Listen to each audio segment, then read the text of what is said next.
네, 사람이 사람에게 중독되는 세상을 꿈꾸는 시간, 조나단의 상상 이상 그 5번째 시간입니다. 저는 백지웅이고요. 저는 김유진입니다. 네, 반갑습니다. 와, 유진 씨, 벌써 저희가 1, 2, 3회가 방송이 됐어요. 네. 지금 찍는 건 5회를 찍고 있는데 네. 방송이 저희가 이제 미리 준비한 것들이 좀 늦게 나가면서 맞죠? 주변 반응이 좀 어떻던가요? 재밌다 그러던데요. 진짜요? 네. 제가 봐도 재밌던데. 근데 재미있는 것 치고 뷰수가 상당히 좀 적어요. 점점 지금 줄어들고 있죠. 제가 확인을 해봤더니 오늘까지 합계로 900뷰 정도가 나왔습니다. 물론 이건 이제 유튜브 아이난스만 아직 1000회가 안 났어요. 뭔가 대책이 필요하지 않을까요? 예. 이거 무슨 제가 이 방송에서 제가 그 시험 범위를 여기서 공개를 하든지 그래야 되겠어요. 학생들이 좀 많이 보라고. 네. 재밌게 봐주신 분들은 입소문 좀 많이 내주세요. 그리고 감사드릴 분이 있어요. 배수철, 태윤재, 오광석 교수님이시네요. 최기봉, 하이루, 홍지환님, 다들 댓글을 달아주신 유튜브에서 이 홍지환님은 댓글을 1, 2, 3회 전부 다 달아주셨어요. 상품 드리겠습니다. 그럴까요? 네. 사실 아는 분인데. 네. 네. 저희 투어 참여권 드릴게요. 아 진짜요? 건축 투어 인기리에 운영되고 있는데 오. 네, 무료 초청권 드리겠습니다. 감사합니다. 홍지환 교수님 제가 드린 겁니다. 앞으로도 여러분께서 좀 뭐 댓글이라든지 시청 소감 또는 뭐 이렇게 바뀌었으면 좋겠다라는 글들 많이 올려주시면 저희가 적극적으로 반영을 하도록 하겠습니다. 지금 1, 2, 3회가 나가고 안 그래도 그런 어떤 반응들이 좀 있어요. 그래서 저희가 한 10회 정도부터는 확 바꿔볼까 지금 계획을 하고 있습니다. 그러면 또 이제 첫 코너 시작해야죠. 네. 자, 부산의 숨겨진 매력을 찾아 떠나는 시간입니다. 소개해 주시죠. 네. 허니와 한이의 하플. 굿풀. 네, 오늘도 양한희 선생님과 이승원 교수님 나와 계십니다. 안녕하십니까? 네, 반갑습니다. 교수님은 좀 어떤가요? 그 반응이 3회를 나갔는데. 되게 기대, 설렘과 네. 무거움이 교차하는 것 같아요. 또 한편으로는 그 전문가 분들은 네. 조금 더 깊었으면 좋겠다. 또 일반 대중들은 조금 더 이게 가벼웠으면 좋겠다. 그렇죠. 그 중간에 접점을 찾는다라고 하는 것이 이 팟캐스트에서 해야 될 일이긴 하지만 네네. 우리처럼 아마추어들이 하기에는 사실 쉽지는 않은 내용인 것 같아요. 맞습니다. 또 저희가 뭐 마냥 재미만 추구하는 방송은 아니니까요, 그렇죠? 양한희 대표님은 어떻던가요? 저는 네, 교수님 말씀대로 아직까지는 좀 잘 모르겠어요. 네, 분위기가 그냥 재미있는데 이 정도만 피드백이 있어가지고 아직 건축에 이렇게 되게 많이 관여하시는 분들이 아니다 보니까 어려운 말들도 나오고 그래서 그래도 제 주변에는 그 양한희 대표님 칭찬을 되게 많이 하시던데요. 방송 정말 잘하신다고. 거의 뭐 두 분은 프로 방송. 그러니까요. 네, 프로 방송러. TV 그런 캐스터 말이네. 하나 나오시던데. 네, TV에도 많이 나오시고 네, 연예인이에요, 연예인. 깜짝 놀랐습니다. 감사합니다. 자, 사담은 여기까지 하도록 하고요. 자, 오늘 소개해 주실 곳은 어디입니까? 오늘은 그 이바굿길의 오래된 새로움이라고 하는 타이틀을 가지고요. 네네. 이바굿길에 대한 내용과 또 이바굿길의 처음과 끝이라고 할 수 있는 네. 구백제병원과 카페 초량 이렇게 둘러볼까 합니다. 우리 또 양한희 대표님이 이바굿길은 전문가시잖아요. 그렇죠. 네, 초기에 이제 시작할 때부터 네네. 참여하기는 했고요. 그래서 이제 이바굿길에 대한 이야기를 좀 프로그램을 기획할 때부터 참여해서 다른 사람들보다는 그 스토리에 대해서 조금 더 알고 있는 편인데요.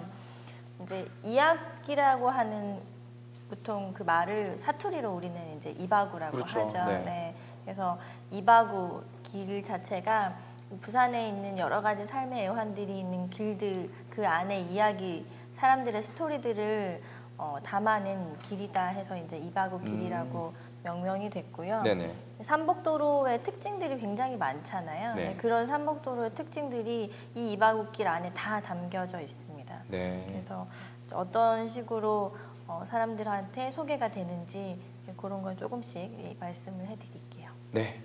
그러면 이바구길에서 먼저 소개해 주실 건축물인가요? 는 어떤 건가요? 건축물 얘기하기 전에 이바구길에 대한 얘기를 네. 조금 더 전반적으로 하고 들어가야 네네. 될 것 같은데요. 삼복도로 뭐 조성 과정에 대해서 네네. 한번 말씀해 주시죠. 네, 삼복도로라고 하면 사람들이 되게 요즘에는 많이 알려져 있긴 하지만 좀 생소하시는 분들도 있으세요. 네. 그러니까 특히나 부산을 처음 오시는 분은 이제 부산역에 많이 오시잖아요.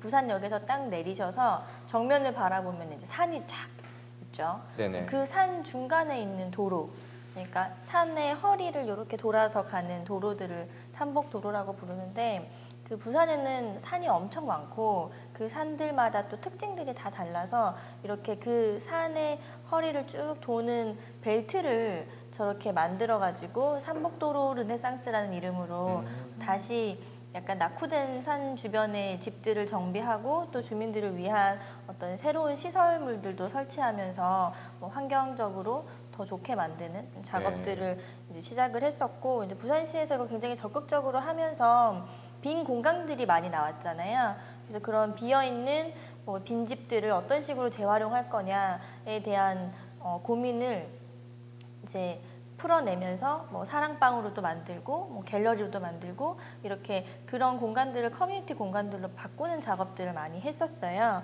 근데 그렇다 보니까 그냥 무조건 만드는 게 아니라 그 안에도 삼복도로의 특징이 담겨 있는 이야기들을 좀 넣어서 스토리텔링 되어 있는 그런 공간으로 바꾸자라고 하는 의견들이 많이 생겼고, 이제 그렇게 해서 만들어진 이바구길의 컨텐츠들이 여러 가지가 있습니다. 이제 그 중에 공간들을 좀 먼저 소개를 해드리려고 해요. 네. 네. 지금 첫 번째로 보시면 부산역이 아무래도 가장 사람들의 접근성이 좋은 그 공간이라서 부산역 광장에서 횡단보도를 딱 건너시면 맞은편에 구백제병원이라고 나옵니다. 구백제병원은 옛날 일제 강점기 때 만들어진 이제 서양식의 신식 병원이에요. 병원이죠. 네. 네, 신식 병원인데 최근에는 이 병원이 이제 안에 1층에 카페가 들어오면서 이제 브라운 핸즈라고 하는 카페가 들어와서 또 되게 핫한 플레이스가 되었죠.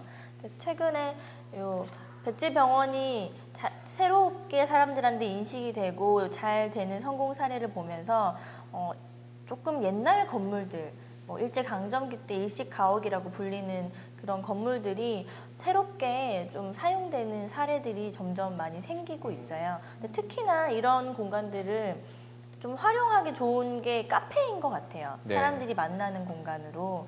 그래서 그런 카페들이 삼복도로 쪽에 최근에는 많이 생기고 있는 추세입니다. 삼복도로가 조금 뭐랄까요, 아이러니한 그 측면이 있는 건 과거에는 그런 얘기를 했죠. 그 외지에서 배를 타고 부산 들어왔을 때 부산항에서 보는 부산이 되게 고층 빌딩이 많다라고 네. 했는데 낮에 보니까 그게 다 삼복도로에 그렇죠. 있는 네. 많은 사실은 우리 빈촌들, 경사지 집들이라고 네네. 좀 아이러니한 얘기죠. 네. 그 당시는 뭐 그렇게 말을 했음에도 불구하고 그 부산시에서도 그렇고 이 삼복도로를 이제 재개발이 아니고 도시를 재생해야 된다라고 하는 그런 맥락하에서 이름도 잘 지은 것 같아요. 삼복도로 르네상스라고 하는 이름으로 이 지역을 이렇게 새롭게 개선 또 발전시키려고 하는 접근들은 상당히 좋았던 것 같고, 그로 인해서 이 지역에 사는 사람들의 어떤 삶의 기본적인 뭐랄까 그 기반 시설, 네. 그다음에 또 그 거주 환경에 대한 개선은 뭐 그 우리가 관심 안 가졌을 때보다는 훨씬 더 좋아졌다라고 볼 수 있고, 네. 또 그런 와중에 삼복도로 르네상스에서 방금 환희 씨 얘기한 것처럼 이 지역이 가지고 있는 아주 오래된 시간의 흔적들에서 이야기들을 발굴을 해서 네. 그걸 사는 사람뿐만 아니고 외지인들에게도 스토리텔링을 해주자라고 하는 접근은 이 지역을 다시금 보게끔 하는 상당히 그 긍정적인 측면이 분명히 있었다라고 생각이 듭니다. 네. 네. 이제 동선을 따라서 한번 쭉 올라가 보면요. 네.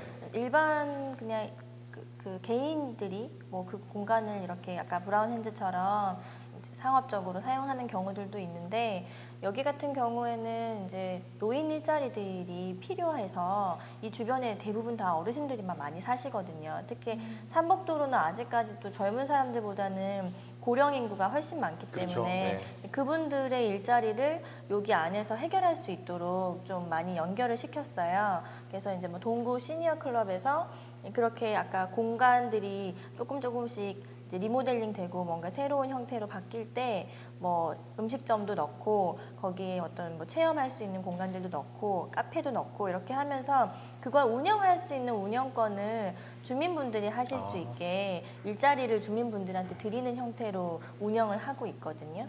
그래서 이제 뭐 중간에 가다 보면 168 계단이라고 하는 굉장히 가파른 엄청나게 많은 계단을 만나실 수 있는데 네네. 그 168 계단 주변으로 해서 뭐 168 도시락집 그래서 이제 점심 메뉴로 뭐 시락국도 먹고 옛날 그 양은 도시락 노란색 도시락에 네. 이렇게 소세지 또 동그랑땡 같은 거 넣어서 막 흔들어 먹는 거 있잖아요. 네. 네, 그런 뭐 메뉴들도 개발해서 옛날 추억을 좀 느낄 수 있게 넣고 또 주민분들이 뭐 체험 프로그램들로 뭐 한과도 만들고 이런 거를 손으로 직접 체험해 볼 수 있게끔 그 주변에 또 하시는 공동체도 있으시고 뭐 이바구 충전소라고 해서 또 168 계단을 올라가면 그 충전소에는 이제 체험을 할 수 있는 숙박 체험을 할 수 있는 곳이 있어요. 네. 근데 거기에서는 주민분들이 또 시트나 이런 청소나 이런 거 다 관리를 하시면서 외지에서 오시는 분들이 이제 전망을 보면서 이제 그런 체험을 하실 수 있도록 느낄 수 있는 그런 일들을 많이 하고 계세요. 저 사진이 제가 며칠 전에 가서 찍은 사진이니까 가장 최근의 네. 사진인데 네.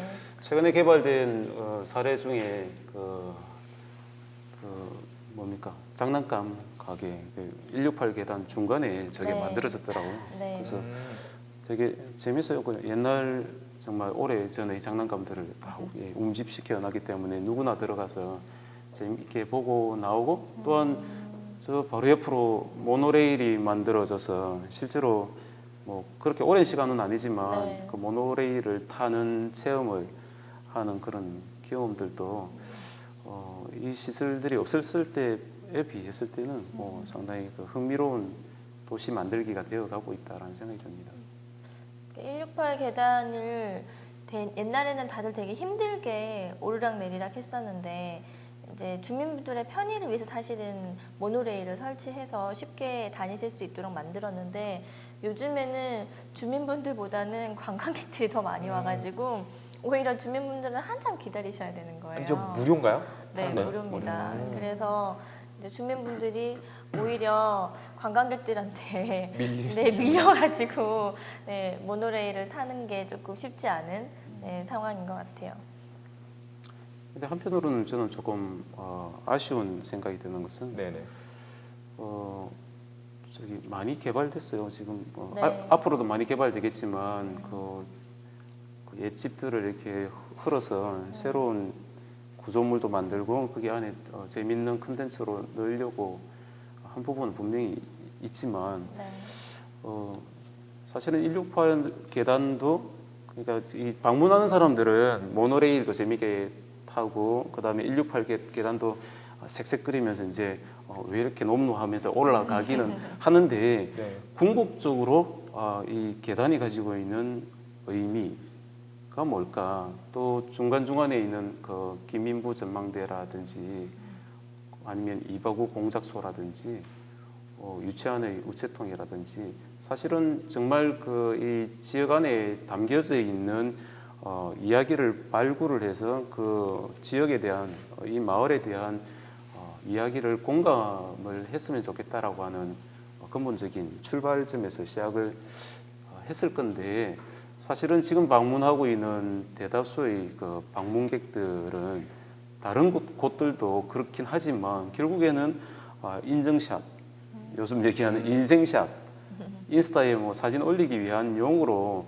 급하게 사진 찍고 뭐 이게 그냥 표피적으로 재밌네라고만 하고 돌아가는 경우들이 너무 많은 것 같아요. 네. 그래서 정말 김민부 전망대에서 정말 그 기다리는 마음을 느낄 수 있는 건지 168 계단에서 그 피난 시절에 그 계단을 오르내리던 사람들의 그 애환을 느끼고 있는 건지 실질적으로 그 컨텐츠 이게 이바국길의 진정한 컨텐츠를 이렇게 들려주는 것은 많이 그 사라지고 표피적인 부분들만 사람들이 그냥 훅 훑고 지나간다라고 하는 측면은 상당히 아쉬운 대목이 아닌가 하는 생각이 듭니다. 네. 이제 이런 것들을 결국에는 저는 주민분들이 굉장히 많이 참여하셔가지고 네, 맞습니다. 그 한 파트를 다 맡아서 주민분들께서 좀 적극적으로 하셔야 되는 것 같아요. 근데 아직까지는 이제 그런 것들을 스스로 만들어내기보다는 약간 뭐 관에서, 구청에서 좀 더 적극적으로 뭐 체험 프로그램들도 주민분들한테 해보시라고 제안하고 또 좀 뭐 해설사도 직접 운영하고 이렇게 하면서 좀 공적 자금들이 아직까지 많이 들어가고 있는 형태거든요.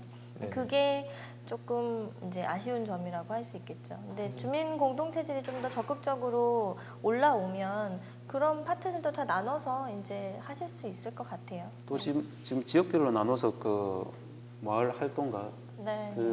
분들께서도 지금 되게 많이 고생하시면서 네. 또 지역민들과 이렇게 새로운 콘텐츠를 만들기 위해서 노력을 많이 하시는 걸로 알고 있습니다. 네, 맞습니다. 지역의 어르신들이 직접 해설해주는 프로그램도 있다고 네. 알고 있는데 이바구 자전거라고 해서 네네네. 제가 지나가다 그걸 봤는데 네. 그 할아버지가 네. 한 분이 이야기를 하면서 이제 자전거를 태워서 이렇게 돌고 계시더라고요. 네, 네. 근데 같은 이야기를 해도 할아버지가 하면 왠지 뭔가 더 재밌는 이야기를 해주실 것 같아서 네. 되게 궁금했거든요. 네. 혹시나 그 자전거 타고 싶으면 어디서 어떻게 출발을 아, 할 수 있는지. 부산역 앞에 광장에 이바구 자전거를 안내하는 안내소가 있어요. 이제 거기에서 바로 신청해서 타시면 되고 미리 전화하셔도 되고요. 그래서 그 어르신들이 타고 다니는 자전거 힘들지 않냐. 뒤에 이제 그렇죠. 사람을 네. 2명 정도 태우거든요. 그러면은 어른들이 2명 타면 무거울 거 아니에요. 네네. 이렇게 어르신들이 그걸 어떻게 젊은 사람들을 막 데리고 가느냐 물어보시는데 자전거가 전기 자전거예요. 네, 이제 다행이다. 힘을 에너지를 많이 들이지 않고 올라갈 수 있도록 만들어진 거라서 깜짝 놀랐네요. 네, 저 경사를 어떻게 그쵸. 올라가실지 네, 생각했는데 운동도 하시고 이제 전기 자전거니까 그 일반 자전거보다는 조금 더 힘을 많이 들이지 않고도 올라갈 수 있도록 그렇게 운영을 하고 있습니다. 실제로 그 정보를 모르고 중간 그 정도까지 온 분들 중에서는 네. 이게 지나가니까 이거 어디서 타냐고 이게 돈 드려야 되는 거냐고 이렇게 질문하시는 분들이 있는데 조금 더 이렇게 홍보가 많이 됐으면 좋겠습니다. 네, 아, 그거 그러면- 돈 받고 네. 하는 거예요. 요금은 돈은 안 얼마예요? 네, 네, 비용을 받고 하는 거예요. 혹시 요금이 아, 얼마인지. 저희가 알 때는 10,000원이었는데 네, 지금도 10,000원인지는 한 번 더 체크해봐야 될 것 같아요. 아니 코스가 있는 건가요? 어디서부터 네, 어디까지요? 코스가 있어요. 어. 그 이바구길을 올라가는 그 코스를 똑같이 따라 올라가고 유찬의 우체통까지 가는 형태입니다. 한번 저도 처음 들어왔어요. 한번 가봐야 되겠네요. 네네. 이제 뭐 이바구길 얘기를 하면서 자연스럽게 이제 삼복도로 쪽까지 좀 올라왔는데, 네네. 네, 그 아까 얘기했던 뭐 백제병원 그리고 뭐 브라운핸즈 이제 백제병원이라고 하는 옛날 일식 건물 안에 있는 카페도 있지만, 이제 숙박업소도 있어요. 그러니까 삼복도로 위쪽에 가면 카페들뿐만 아니라 이제 숙박업소도 있는데 이바구 캠프라고 해서 이제 주민분들이 어른들이 이제 젊은 친구들이랑 같이 공간을 운영하고 계신데요. 네. 여기는 이제 게스트하우스입니다. 이제 네. 뭐 민박을 하는 곳이고 주민분들이 이제 아침 뭐 식사 같은 것도 준비하시고 근데 아무래도 손님을 받거나 뭔가 인터넷으로 뭔가 홍보를 하거나 예약하는 거는 쉽지 않으시잖아요. 네네. 근데 그런 것들은 또 젊은 팀이 들어와가지고 또 같이 도와드리면서 이거를 잘 정착시키는 거를 고민하고 있어요. 그래서 지금 보시면 뭐 게스트하우스 그리고 그 뒤쪽으로 또 편백나무 숲도 있고 여기 마을 자체가 큰 도로에서 조금 안으로 들어가서 이렇게 쏙 들어가 있는 뭔가 되게 거기만 동떨어진 느낌을 갖게 하거든요. 네네. 그리고 삼복도로의 특유의 또 이 좋은 점이 전망이 굉장히 좋다는 그렇죠. 특징을 가지고 있죠. 그래서 북항을 바라보는 전망이 좋은 그런 객실에서 하룻밤 묵어보고 여기가 또 좀 특이하게 운영하는 것 중에 하나가 옥상에서 캠핑을 할 수 있어요. 그렇더라고요. 네. 그래서 옥상 캠핑이 또 되게 인기 있는 아이템으로 떠오르고 있습니다. 네. 그리고 극장도 있다고 하던데. 그 극장은 이제 지금 부산 국제 단편 영화제에서 같이 운영하는 형태예요. 이제 단편 영화제에서 삼복도로 이런 거점 시설이라고 부르는 저희가 이제 이바구 캠프라든지 다른 공간들 중에 옥상을 활용할 수 있는 사례들이 있잖아요. 네. 그 옥상에다 스크린을 설치해서 이제 밤에 심야에 영화를 볼 수 있도록 제공을 하는 프로그램을 운영하고 있습니다. 이제 그게 옥상 달빛 영화제 이런 형태로 지난번에 국제 단편 영화제도 잠깐 상영을 했었고 여름에도 좀 해보려고 한다고 이야기를 하더라고요. 그래서 아마 6월, 8월 요때쯤 또 그런 거와 관련된 영화들을 삼복도로에서 보실 수 있는 기회들이 있을 것 같아요. 네. 주변 주민분들께도 좋겠네요. 그런 그렇죠. 영화를 볼 수 네, 있으니까. 네, 맞습니다. 네. 멀리 가지 않아도 우리 동네에서 영화 상영을 하는 거니까요. 되게 좋아하세요. 네. 그리고 이제 요 이바구 캠프 밑에 바로 연결된 그 공간이 또 새롭게 하나 오픈된 곳이 있는데요. 이제 카페 초량이라고 하는 네네. 곳이고 요즘에 우유집으로 엄청 유명해졌죠. 네. 이런 공간이 이게 의외의 이런 공간들이 하나 둘 생기는 네. 게 되게 반가워요. 민간에서 만든 공간이고요.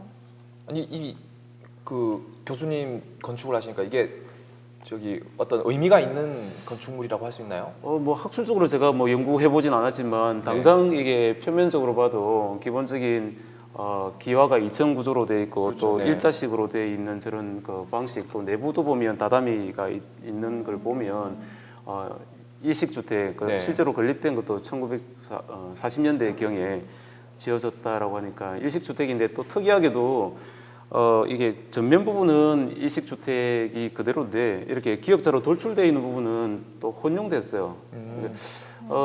저기 정통 일식에서 그 서양풍이 이게 하나 그 결합된 방식인 것 그러네요. 같고 이쪽 부분은 좀 또 다르네요. 그 공간 안을 또 들여다보면요, 그 벽면이 약간 이렇게 그 곡면들을 많이 만들어 놓고 있어서 약간 뭐 아르누보풍, 서양의 아르누보풍하고 일식을 이렇게 결합한 케이스로 네네. 저는 봤습니다.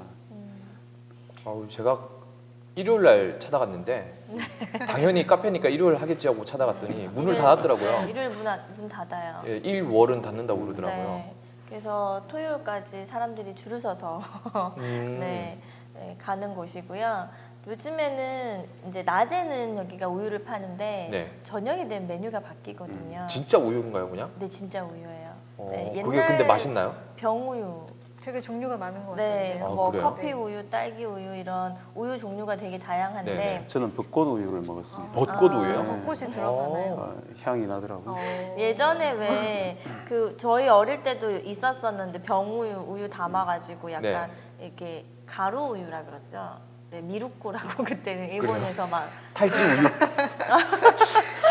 이제 옛날 사람 같은 같은데. 네, 그런 우유 형태인데 네네. 이제 이게 병에 담아주고 옛날 향수가 좀 느껴지고 이제 그런 특징이 있고 왜 일본에 가시면 왜 온천 많이 가시잖아요. 네네. 이렇게 온천 가시면 자판기에 또 병우유 있어요. 맞아요. 네. 약간 그런 느낌이라고 보시면 될 것 같아요. 일본은 지역마다 우유가 있으니까. 네, 네, 맞아요. 그래서 여기는 낮에는 우유 팔고 밤에는 맥주를 팔아요. 맥주요? 네, 그래서 오. 밤에는 또 이 맥주를 또 와인잔에 이렇게 예쁘게 판매를 합니다. 이게 특이하네요. 병으로도 네. 사가실 수도 있고요. 네, 그래서 사람들이 저녁까지도 맥주 마시러 많이 가세요. 네. 이렇게 이바구 캠프에 숙소를 잡아 놓으시고 거기서 좀 놀다가 저녁에 이제 한잔 하러 딱 좋네요. 네, 가기도 딱 좋죠. 네. 저는 이 공간이 조금 특이했던 점이요. 이 건물이 일식 주택이니까 사실은 뭐 우리가 왜 일본식 주택을 지금 이렇게 활용해야 되냐 이렇게 부정적으로 생각을 할 수도 있지만 네. 사실 되게 아쉬운 것은 한옥이 부산에도 몇 채가 남아 있어서 한옥을 이렇게 리노베이션해서 우리가 지금 체험할 수 있으면 얼마나 더 행복할까라는 생각이 드는데 네. 그나마 조금 아픈 역사이긴 하지만 역사의 기록을 담고 있는 이 일식주택의 내부 공간을 들어갔을 때 이 청고가 주는 것과 이게 너비가 주는 이런 그 측면들이 되게 휴먼 스케일 같은 느낌들이 상당히 네네. 들었고, 특히나 이게 그 목조로 돼 있고 약간 그 섬세한 디테일들이 그 되게 재미난 부분들이 많았고, 제가 이 앉아서 마셨던 그 자리는 아주 좁은 다다미 공간에 저 공간이 저 네. 안쪽에서 네. 원래 저 공간이 저렇게 있었는지 변형했는지 모르겠는데 원래인 것 같아요. 근데 저 공간이 두 사람이 앉으면 딱 맞고 높이도 그러네요. 너무 이게 편안한 높이로 되어 있는 특징이 이 공간을 이게 뭐 마음 따뜻하게 만들어주는 효과가 충분히 있다라는 생각이 저기에 듭니다. 보이는 선풍기 정말 저거 예전 옛날 건데. 야, 오늘 방송 정말 편하네요. 이방국길에 두 전문가분이 계시니까 정말 한마디도 안 해도 될 것 같아요. 네. 정말 소중한 시간이었던 것 같습니다. 저도 부산에 살면서도 몰랐던 내용들이 너무 많더라고요. 네. 네.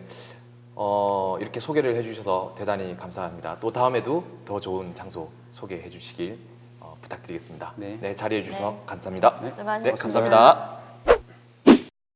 네, 이번 코너는 조나단의 이상한 상상 시간입니다. 유진 씨, 또 오늘은 어떤 이상한 이야기를 하고 있나요? 조나단이. 제가 읽어보겠습니다. 네. 안녕하세요. 조나단입니다. 서울역 고가도로가 시민의 공원으로 탈바꿈된다는 뉴스를 봤습니다. 문득 부산의 고가도로를 생각하니 우울하더라고요. 고가도로를 만드는 것이 교통의 원활한지는 모르겠지만 하여간 교통 문제를 해결하려고 한 것은 알겠는데 자동차를 몰고 달리다 보면 인접한 아파트들 때문인지 터널로 만들어진 구간이 많더라고요. 처음에 아파트가 들어서기 전에는 뚫려 있어서 갑갑한 느낌은 없었는데 점점 아파트들이 지어지면서 자동차 소음으로 민원이 발생되는지 어느새 도로의 방음벽처럼 고가도로 위에도 방음 터널을 만들고 있습니다. 제 생각에는 아파트가 지어질 때 이미 그곳에 고가도로가 있어서 아니면 자동차 통행량이 많아서 소음이 발생될 것 다 알고 지었을 텐데 아파트 지을 때 미리 창문을 방음 창문으로 하면 될 문제를 굳이 소음이 발생된다고 세금 들여서 방음 터널을 만드는 것을 이해할 수가 없더라고요. 그리고 부산에 산도 많아서 원래 터널도 많이 지나다녀야 되는데 고가도로마저 이렇게 바뀌니 답답한 터널을 지나야 하는 경우가 더 많아지는 것 같습니다. 요새는 아파트들도 꽉꽉 채워서 지으니 뒷산도 보이지 않고 하천에 인접한 아파트들은 하천을 자기만의 영역으로 인식해서 도로에서는 다 막아서 짓고 도시는 점점 벽과 터널로 막혀가고 있는 것 같아요. 방음 터널이 만들어지는 것이 도시의 문제라기보다는 사실 인접한 아파트들의 이기심인 것 같습니다. 도시라는 공간에서 좀 더 열린 공간을 경험할 수 있는 방법은 없을까요? 라고 보내왔어요. 정확한 질문이 뭐죠? 아니 제가 네네. 이 조나단의 이상한 상상 메시지를 받아보면서 네. 생각을 해봤는데 애당초에 네. 답이 없는 질문을 해오더라고요. 네. 그래서 우리가 답을 찾기보다는 조나단이 아마 한 번쯤 이 문제에 대해서 생각해봐라. 생각해봤으면 좋겠다 이렇게 해서 던져주는 메시지인 것 같아요. 네네. 그래서 이번에는 여기에 대해서 네. 저희도 생각해보고 그리고 듣고 계시는 분들도 한 번쯤 생각해 보시면 좋을 것 같아요. 교수님은 뭐 어떻게 생각하시나요? 저는 생각보다는 몇 가지 이제 정보를 좀 알려드리면 사실은 이제 그 방음벽이라고 하는 것 때문에 이제 투시형 방음벽을 요즘 또 한참 하고 있어요. 그러니까 이렇게 보이는 밖이 보이는. 네. 근데 그랬더니 무슨 현상이 일어나는지 아세요? 새들이 와서 자꾸 부딪혀서 죽는 거예요. 네. 그래서 이제 방음벽에도 이제 무슨 무늬 같은 걸 막 새겨 넣기 시작했는데 하여간 이게 뭐 환경적으로 어떻게 됐든 간에 안 좋은 거죠. 시야도 막고 있고 뭐 바람길이라든지 이런 것도 다 막고 있고 뭐 심지어 그런 동물의 이동까지도 막고 있으니까. 그리고 아파트 같은 경우는 이제 최근에 지어지는 아파트들은 이제 통경축이라고 하는 그러니까 바람이 지나가는 길이라든지 조망축 이런 것들을 좀 확보를 하라라고 이제 디자인 가이드라인이 있어요. 근데 이제 예전에 지어졌던 아파트 같은 판상형 아파트들은 사실은 이제 그 이전에 지어진 것들이기 때문에 우리 도시를 갑갑하게 막고 있는 것은 사실이죠. 그래서 이런 부분들은 이제 조금씩 디자인 가이드라인이라든지 이런 걸 통해서 조금 변경이 실제로 이루어지고 있고 또 앞으로도 더 개발이 돼야 되고 하는 게 아닌가라는 좀 생각이 들어요. 뭐 조나단이 답을 내기 힘든 질문을 하긴 했지만 우리 도시를 좀 시원스럽게 만드는 데 있어서는 아주 중요한 질문이라고 사실은 저는 네. 생각을 합니다. 네. 이렇게 해줘야지 맞죠? 또 또 좋은 메시지를- 질문을 하시죠. 네. 맞습니다. 네. 여러분들이 또 어떤 생각을 가지고 계신지 좀 궁금합니다. 그래서 댓글을 남겨달라고 해도 잘 안 안 남겨주셔요. 보내주시더라고요. 그렇죠. 안 들으시나 봐요, 이 부분은. 그래도 이제 상품 나간다고 했으니까 좀 이제 달아주시지 않을까 싶은데, 그리고 뭐 단순하게 댓글 다는 게 문제 아니라 여러분들께서 한번 이야기를 주변 분들이랑 같이 나누면서 한번 공론화시키고 뭐 이거를 좀 이슈화해서 한번 생각을 해봐 주셨으면 좋겠습니다. 그게 우리 도시를 좋게 만드는 어떤 작은 출발점이 될 거니까요. 네, 그러면 뭐 오늘은 여기까지 하고요. 네. 네, 다음 코너 또 진행하죠. 네. 네. 네, 이번 코너는 상상 이상 토크입니다. 오늘은 부산의 커잘남 두 분을 모셨어요. 커잘남이요? 네, 제가 마음대로 지어놨는데 소개를 해드릴게요. 네. 우선 커피를 잘 아는 남자, 모모스 커피의 이형기 대표님, 그리고 커피를 잘 마시는 남자, 네, 인제대학교 건축과의 이장민 교수님 나와 계십니다. 반갑습니다. 반갑습니다. 아니, 이형기 대표님 마음에 드세요? 보통은 이제 커사남이라고 하죠. 커피를 사랑하는 남자. 커사남이라고 네. 제가 잘 아시는 분이 계십니다. 아, 그러면 커잘남은 또 어떠세요? 제가 이게 지어낸 건데. 네, 잘 아는. 커피를 하는 잘생긴 남자였으면 좋았을 건데. 네, 죄송합니다. 다시 찍겠습니다. 바꿔드리죠? 그럴까요? 다음에는 그렇게. 두 분 각자 한번 자기 소개를 좀 부탁드릴게요. 제가 소개해드린 거 말고 뭐. 저부터 네네. 할까요? 교수님부터. 저는 인제대학교 건축학과에서 건축 설계를 가르치고 있는 이장민이라고 하고요. 네. 설계를 가르치는 게 제 주업이고 부업으로는 뭐 이렇게 어느 분이 이렇게 의뢰를 해주시면 네. 뭐 도움을 좀 요청을 하시면 설계도 조금씩 도와드리고 뭐 이런 그 건축가 협회라든지 건축문화재라든지 이런 곳에서 이렇게 뭘 좀 필요하다 그러면 항상 이렇게 나와서 조금씩 도와드리는 그런 건축 도우미 네. 뭐 이런 일을 하고 있습니다. 이장민 교수님 정말 외모가 또 출중하시잖아요. 네. 아니 근데 저는 아니 방금 꼭 그렇게 말씀하시면 제가 너무 부끄럽고요. 교수님께서 부업으로 커피를 마시고 있습니다라고 하실 줄 알았어요. 아 커피도 마시죠. 예, 커피는 부업으로 마시는 건 아니고요. 네.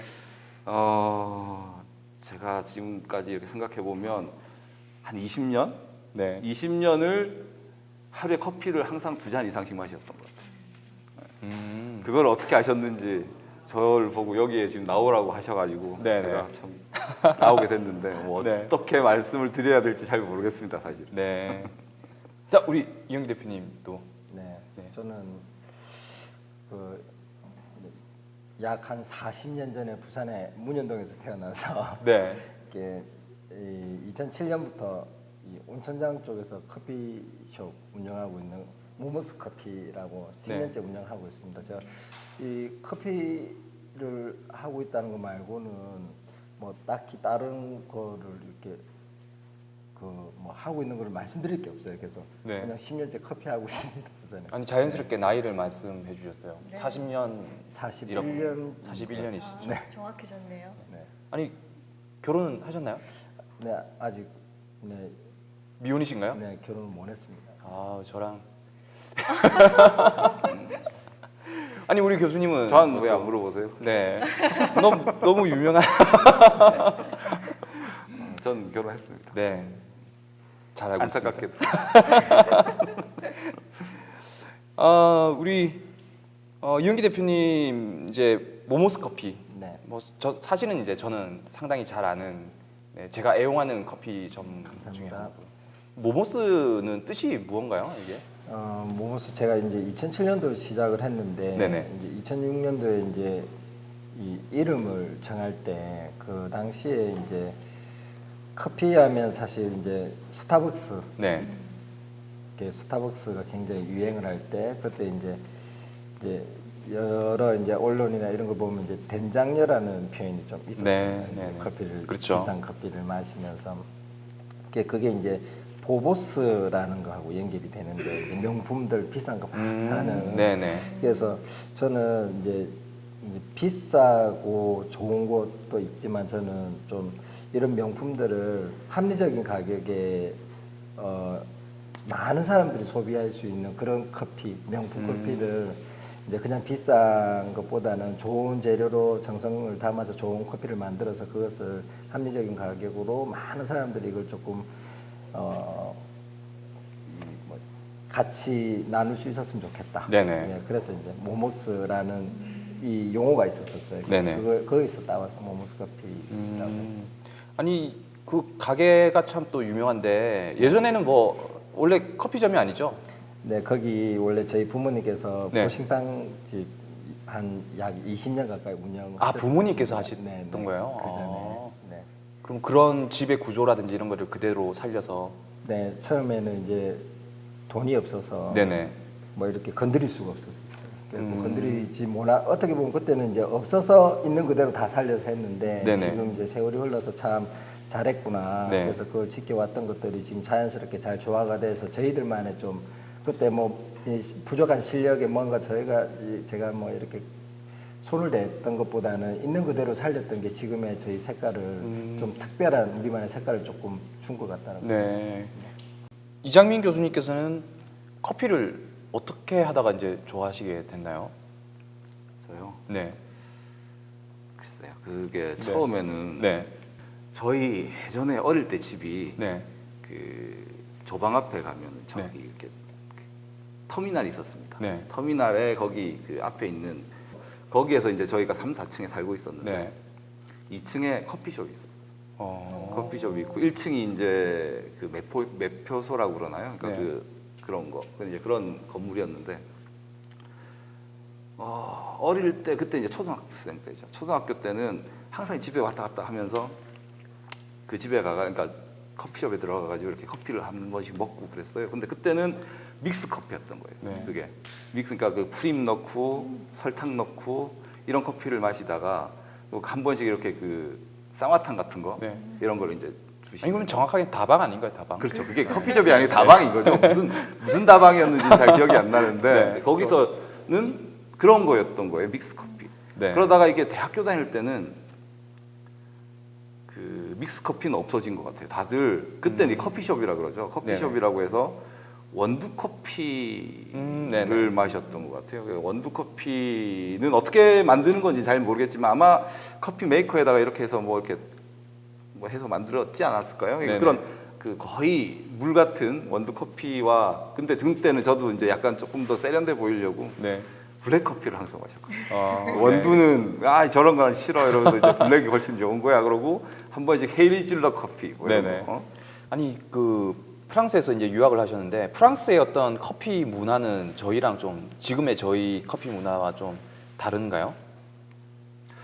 예, 다른 것 같습니다. 그런가요? 그러니까 네. 완전히 조금 그러니까 커피라고 하는 거는 에스프레소밖에 없었던 것 같아요. 그러니까 다른 거는 전혀 없고요. 그 사람들도 그러니까 다른 거 없냐고 이렇게 물어보면 무슨 커피가 다른 게 있어 커피가 이거지라고 정도밖에 사실은 옛날에는 그 네네. 당시에 90년대 말이니까 뭐 그런 정도로 이야기를 했었거든요. 근데 더 웃긴 건 거기 커피숍을 카페라 그래요.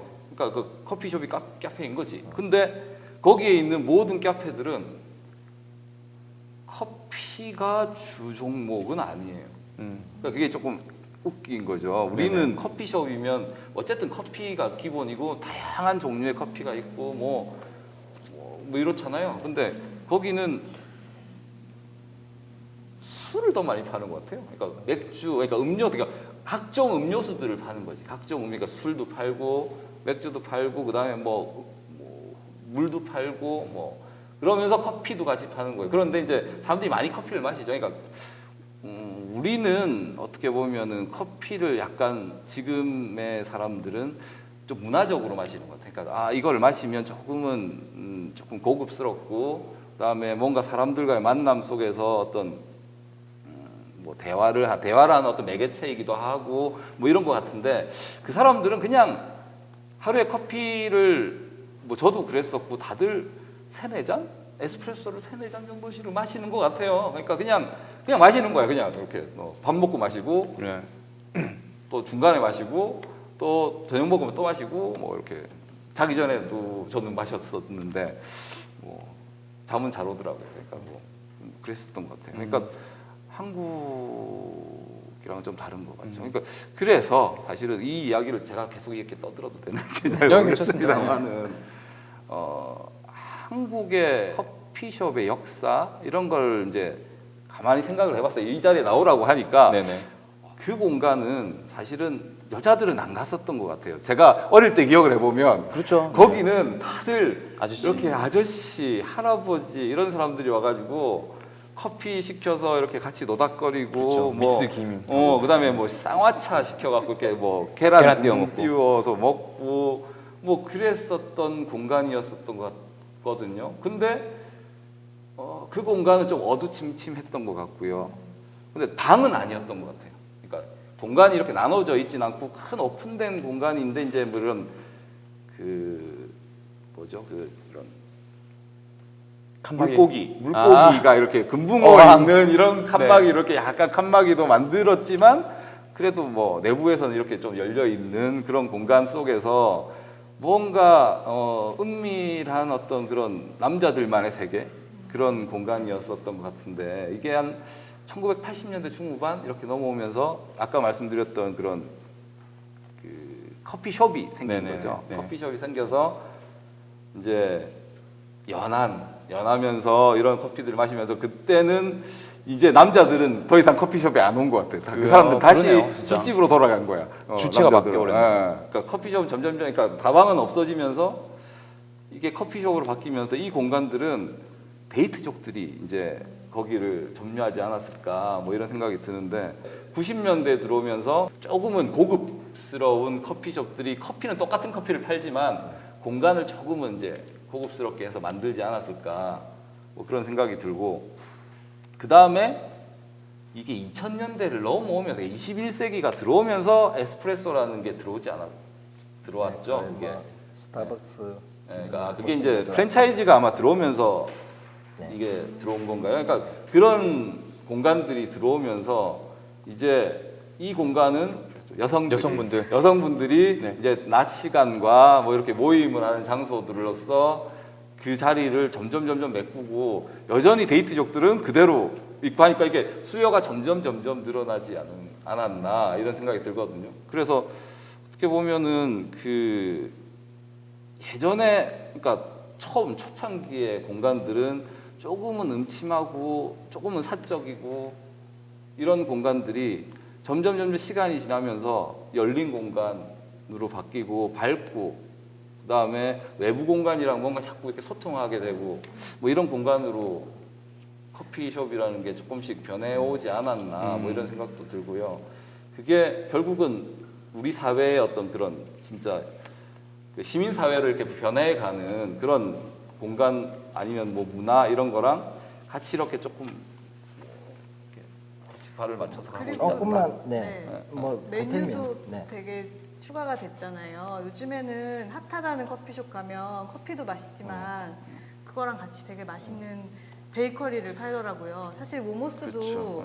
커피만큼이나 이런 빵 유명하죠. 네, 빵이 되게 유명하던데 유럽에서는 어떤가요? 빵이랑 커피를 같이 이렇게 샌드위치 뭐 그러니까 뭐 크로크 무슈라든지 이런 것들을 간혹 내주기는 하는데 그런 건 없죠 거의. 보통 네, 뭐 거의 외국에 없고. 그런 걸 네. 전문으로 하는 데서 커피가 그냥 커피가 이렇게 더해지는 형태, 커피와 기타 여러 가지 음료들이 더해지는 네네. 거고. 그러니까 거기는 뭐 남녀들 다 그냥 만나면서 뭐 커피를 마실 수도 있고 맥주를 마실 수도 있고 대낮이라도 그냥 맥주를 마실 수도 있고 뭐 음료를 마실 수도 있고 뭐 그러니까 페리에 같은 거 뭐 이런 걸 마실 수도 있고 뭐 이상한 이렇게 뭐 칵테일처럼 이렇게 만들어 갖고도 마시기도 하고 그러는 거고 블랑제리에 그러니까 그 빵집은 그냥 빵집이 거기는 우리는 이제 주식이 쌀이지만 거기는 빵이 주식이잖아요. 그러니까 빵집이 이렇게 커피숍이랑 얽히지는 않는 것 같아요. 지금도 마찬가지로 여전히 그것들은 독자적인 어떤 영역을 갖고 있는 것 같고요. 물론 빵집에서는 커피를 팔죠. 근데 우리나라는 빵을 파는 이유가 어떻게 보면 이 여성분들이 주 고객이기 때문에 그러지 않을까요? 이제 아까 카페 쪽에 조금 이제 약간만 보태면 이제 90 이제 그래야지 이제 연결이 될 것 같아서 90년도에는 사실 이제 우리 서면에 또 마찬가지고 이 젊은 사람들이 거기서 모임 장소, 그렇죠. 그렇죠. 다 모여서 거기 그러면 이제 전화기도 있고 뭐 담배 맞아요, 맞아요. 옛날 전화기 있었어, 그래요.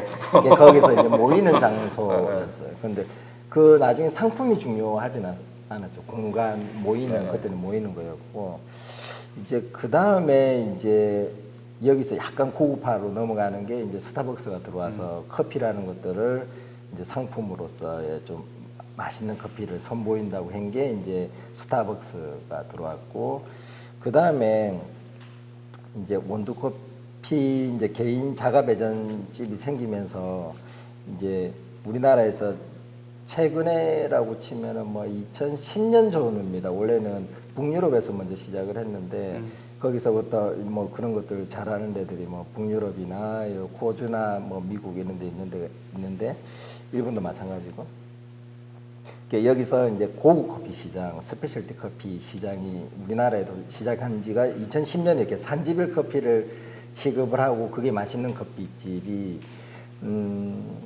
그 생긴 지가 사실 많지가 않고 길지가 않고 그리고 그런 매장이 그렇게 많지가 않습니다. 교수님이 워낙 좋은 데만 이렇게 다니셔서 그런데 대부분은 그냥 이제 에스프레소로 가지고 그냥 만드는 데가 사실 대부분이고 네네. 그런데 이제 스페셜티 커피라고 해가지고 산지별 커피를 제대로 취급하고 있는 집들은 그렇게 큰 비중은 아닌 것 같습니다. 그래도 조금 많이 생긴 편이고 근데 이제 프랑스 같은 경우에는 아직 이제 우리들이 이렇게 나라를 다니보면 프랑스는 아직 그쪽 시장이 아직 이렇게 되지를 않아서 워낙 미식이 발달한 데라서 네네. 이게 지금 아직 들어가지는 않았던 것 같아요. 자기들 문화가 워낙 미식 문화가 괜찮아서 커피 하시는 분들끼리는 많은 분들이 프랑스가 앞으로 스페셜티 커피의 가능성이 있는 나라다라고 앞으로 막 이렇게 이야기들을 하고 있고 개척해 볼 만한 곳이다. 네네. 요즘 몇 군데 이렇게 이름 난 데들이 조금 생기고 있거든요.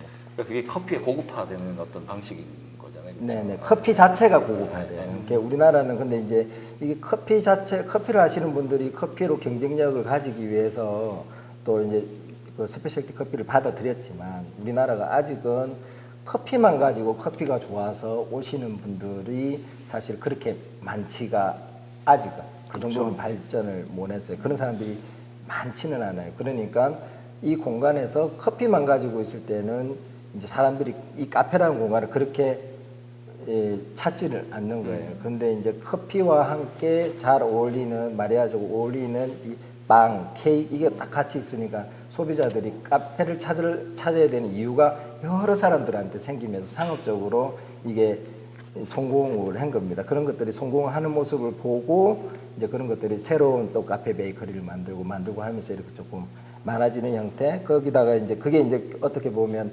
미식의 발전까지라고 보면 될 것 같아요. 근데 지금 이제 최근에 나타나는 게 미식 플러스 이제 신미 여기에 대한 플레이팅부터 시작을 해서 공간 그리고 그래서 지금 이제 주제 건축 이쪽이 공간에 대한 신미가 굉장히 필요한 문화를 담아서 뭐 디자인적으로 해서 그런 예쁜 집들이 자기만의 컬러를 가져 어떻게 보면 옛날에는 공간은 비슷했고 최근 얼마 전까지는 이렇게 상품이 이제 발달을 많이 했었거든요. 근데 지금은 이제 거기에다 플러스 공간의 어떤 디자인이 발전해가는 시기. 네. 카페 최근의 모드는 이제 여기에 이제 디자인이 되어지는 시기라고 보면 될 것 같습니다. 그래서 한국에 있는 지금 이제 우리가 특히 부산 네네. 보면 핫플레이스라고 하는 아까 계속 우리 핫풀 이건가요? 뭐 이걸 하시는데 뭐 그 뒤에는 어떤 게 나올지는 저도 잘 모르겠습니다만은 1편부터 이렇게 조금 제가 이제 여기 나온다고 봤더니 네네. 거기에 대부분이 커피숍 커피죠. 네, 맞아요. 맞습니다. 비잖아요. 근데 슬프게도 예, 예. 공간은 멋진데 커피는 별로 공간에 비해서는 조금 모자라더라 이런 얘기가 그런가요? 예. 제가 나왔었어요. 조금 더 하자면 그게 이제 원래는 예전에 이제 여러 사람들이 창업을 할 때는 생계형 창업을 했고 이 생계형 창업을 하시는 분들이 이제 사실 그 당시만 해도 부산은 특히나 조금 더 그랬고 이 심미적인 어떤 표현력이 조금 부족했던 경험도 조금 부족했던 분들이 이제 음식점 형태나 생계형 형태로 커피를 선택을 저 역시도 아마 비슷한 케이스일 수도 있습니다. 그렇다고 보는 게 맞을 것 같아요. 그래서 이런 분들이 맛있는 이제 결국 이제 경쟁력을 가지기 위해서 또 커피를 하다 보면 너무 맛있는 걸 맛있게 만들고 싶으니까 손님들을 위해서 막 공부를 해서 실력을 많이 쌓았지만 아까 뭐 앞에도 소도에도 말씀드렸지만 이쪽에서 수익을 거두기가 참 수익을 해서 돈을 모으기가 참 쉽지 않은 산업이거든요. 네네. 부가가치가 굉장히 낮은 산업이라서 이분들이 실력은 많이 올라가 있는 상태지만 이제 좀 될 만한 집들이 생기면서 이제 여러 가지 이제 카페는 이제 공간, 디자인 이런 것들이 굉장히 중요해지는 시점에 이제 그런 것들을 경험을 가진 분들이 이제 새롭게 진입을 하는 거예요. 여기를 그것보다 커피와 뭐 이런 것들도 있지만 예쁘게 사람들이 좋아하는 공간을 막 만드니까 그 사람들을 소비자들이 그쪽으로 쏠림 현상이 사실 요즘 좀 많으세요. 그래서 이제 이분들은 커피를 많이는 대부분이 지급을 많이 안 해보신 거예요. 이제 자본가들이 또 건축을 해서 크게 이제 투자를 해서 하는 데들도 사실 커피를 하다가인 게 아니고 요즘 카페 시장이 사실 수익성이 있어 보이기 때문에 창업을 하다 보니까 커피 쪽 음식 부분에서는 조금 부족하죠, 많이. 대신 기존에 해왔던 분들은 이제 이 부분은 잘하는데 지금 와서 투자를 그쪽에 따라가기도 쉽지도 않고 사실은 뭐 디자인 감성, 저도 마찬가지인데 디자인 감성이나 이런 것들이 문화나 이런 것들이 몇 년 만에 내가 갑자기 눈이 탁 트여서 내가 이렇게 표현할 수 있는 그런 것들은 좀 아닌 것 같거든요. 그러니까 이 두 가지 시장, 그러니까 커피와 빵을 이렇게 해오셨던 분들과 약간 젊은 세대들이나 그러면 그런 능력을 가진 사람들과 함께 만드는 기업가들이 표현해내는 이 약간 디자인적인 시장과 이게 약간 지금 같이 공존하고 있는데 지금은 최근에는 이쪽이 조금 소비자들이 많이 인스타나 뭐 이런 것들 가서 사진 찍으면 예쁘게 나오고 하니까 많이 쏠려서 기존에 하시는 분들이 오래 해왔지만 오래 하면 오래 할수록 원래는 식당들처럼 조금 더 잘 돼야 되는데 보통 식당하고 조금 틀려서 카페는 맛도 있지만 그거보다는 조금 디자인 공간적인 느낌을 조금 더 비중을 많이 두시는 것 같아요. 그렇죠. 식당보다는. 네. 그러다 보니까 조금 많이 쏠려서 이분들이 약간은 고전하시는 부분들도 조금 있어서 조금 안타까운 부분도 좀 있어요. 두 분 처음 이게 저기 녹화 들어가기 전에 무슨 말 하냐고 이거 막 떨린다고 막 그러시더니 지금 계속 떨리고 있습니다. 말씀을 너무 잘하세요. 지금 우리 교수님은 이장민 교수님은 김성률 소장이랑 한 판 대결을 한 판 하는 게 어떨까? 네, 뭐 지금 이대로만 해주시면 될 것 같습니다. 아우 너무 말씀을 잘 하세요. 갑자기 다시 떨리기 시작했어요. 아니 그러면 두 분이 보시기에 스타벅스의 공간은 어떻게 생각을 하세요? 우선 제가 생각할 때는 네네. 스타벅스라고 하는 거는 그러니까 대자본을 가지고 네네. 만들어내는 그러니까 엄청나게 큰 다국적 기업이잖아요. 네네. 그래서 걔들이 만들어내는 공간은 물론 뭐 저희들뿐만 아니라 아마 많은 철학자들이라든지 사회학자들이 그것들에 대해서 이야기를 하고 있는 것 같긴 해요. 네네. 보니까. 근데 우선 프랜차이즈 공간이잖아요. 그러니까 어떤 그 뭐라 그러나 그러니까 옷으로 이야기를 하면 그러니까 프레타포떼인 거잖아요. 네네네. 그러니까 이게 옷구띠우가 아니고 그러니까 그 기성품을 이렇게 계속 찍어내는 공간이고 커피 맛도 마찬가지고 그러니까 여기 뭐 아닐 수도 있는데 이거는 그냥 제 생각입니다. 그러니까 여기에 스타벅스 커피 맛이랑 저기 스타벅스 커피 맛이랑을 뭐 미국에 있든 한국에 있든 다 비슷하게 맞추려고 하는 어떤 전략을 가지고 있지 않겠어요, 걔들은? 네네. 그러면서 어떤 그 이제 수익 구조를 만들기 위해서 걔들이 갖고 있는 어떤 전략이라고 한다든지 이런 것들이 사실은 최근에 그러니까 언제죠? 제가 한번 그걸 조사를 한번 해봤어요. 그랬더니 그 스타벅스 회장이라는 분이 자기들이 추구하는 공간이 뭐냐고 하면 사실 미국적인 이야기예요. 그러니까 뭐 유럽이나 한국에 대한 이야기는 아닌데, 그러니까 집에서의 어떤 그런 공부방이라든지 어떤 작업실이라든지 이런 공간과 그다음에 그 사무실에서의 어떤 그 자기가 일하는 사무실 공간과의 어떤 중간에 제3 공간의 영역을 자기들이 추구하고 그걸 만들어 간다. 뭐 이런 이야기를 하거든요. 네네. 그게 뭐냐면 사실은 그러니까 사람들이 이제 그러니까 컴퓨터라든지 그러니까 인터넷이죠 사실은 이 정보화 시대 이후에 인터넷 어떤 그런 공간들을 이제 그 스타벅스 내부 매장에다가 이렇게 다 이제 이식을 한 거죠. 그러니까 우리나라 요즘에 뭐 대부분의 이제 뭐 커피숍들이 다들 그렇게 하고 있듯이 사실 그 사람들이 그걸 하면서 그 공간을 이제 개인들이 왜냐하면은 혼자서 집에서 작업하는 사람들이 이제 많이 생기고 있거든요. 그러니까 직장을 안 다니고 직장에서 그냥 집에서 일을 한다든지 아니면 학생들은 당연히 집에서 공부를 한다든지 이런 사람들이 이제는 혼자서 집에서 있으니까 외로운 거예요.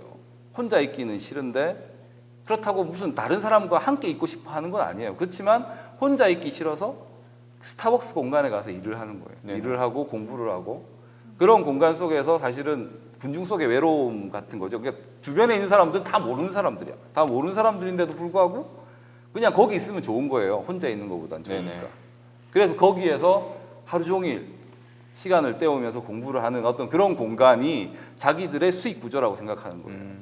그래서 미국에 있는 커피숍들은 대부분들이 그런 어떤 고객들을 이렇게 받는 그런 시스템인 것 같더라고요. 제가 생각하는 스타벅스는 그 저한테는 엄청난 선배죠. 네. 저희들한테는 엄청난 선배고 저희가 커피하는 사람으로서 또 커피를 또 맛있는 커피를 만들기 위해서 또는 좋은 공간을 만들기 위해서 다 사실은 노력을 하거든요. 연구도 하고 하는데 그리고 다니면서 커피를 또 여러 회사들의 커피를 많이 마셔보고 출장도 많고 또 이불로 소비국 여러 군데 가서 여러 유명한 회사들 커피도 이렇게 마셔보면 사실 존경할 수밖에 없는 그들만의 굉장함이 사실 있어요. 커피하는 사람으로서 네네. 봤을 때 사실 외국계 기업이지만 이제 커피 업계에서 워낙 오랫동안 이 부분을 연구했던 티가 있습니다. 특히 도심 속에서 이렇게 지금 스타벅스가 이렇게 탁 있는 모습을 보면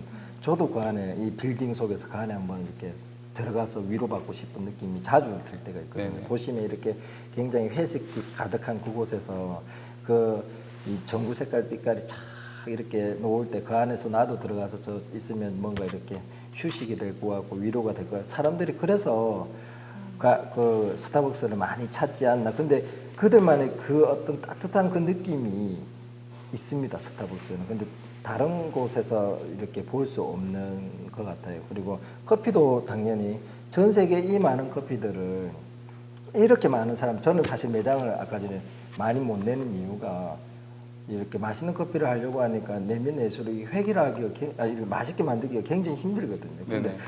우리끼리 저렇게 많은 매장 어떻게 저렇게 좋은 서비스에 사실 가면 굉장히 친절하거든요. 사실 친절하고 굉장히 이 따뜻하고 기분 좋고 이걸 어떻게 저 많은 매장들을 만드는데 저걸 할 수 있을까에 대해서 그리고 우리끼리 또 커피하는 사람들끼리도 많은 사람들이 이야기합니다. 외국 나가면 어딜 가도 믿고 마시는 스타벅스라고 하거든요. 네. 그러니까 저도 이제 출장 다니면 다른 데보다는 가급적이면 외국 나가면 이제 스타벅스를 자주 갑니다. 왜냐하면 항상 믿고 마실 만한 뭐 최상은 아니지만 항상 평균 이상 전후에서 항상 움직이기 때문에 그래서 저는 커피인으로서 그냥 존중할 수밖에 없는 기업인 것 같습니다. 따라하고 싶어도 따라할 수 없는. 왠지 커피를 많이 마시면 말이 많으시는 게 아닌가.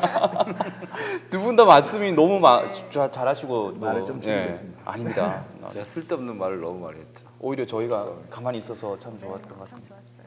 그런 사실은 그 각성 성분이 있으니까 맞죠. 커피에 약간 말을 막 술술하게 만드는 게 있죠. 흥분된 것 같아요. 아니 대표님 말 붙이지 마세요. 이제 끊어야 돼요.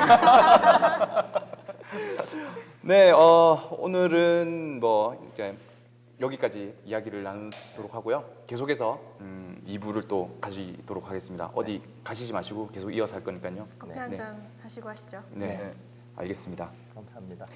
자, 오늘은 커피에 대해서 이야기를 좀 나눠봤고요. 네, 계속해서 2회차에서 또 재밌는 이야기를 나눠보도록 하겠습니다. 네, 그러면 이해를 기다리면서 저희들은 여기서 인사를 드리도록 하겠습니다. 네, 함께 해주셔서 감사합니다. 네, 다음 주에 뵙겠습니다.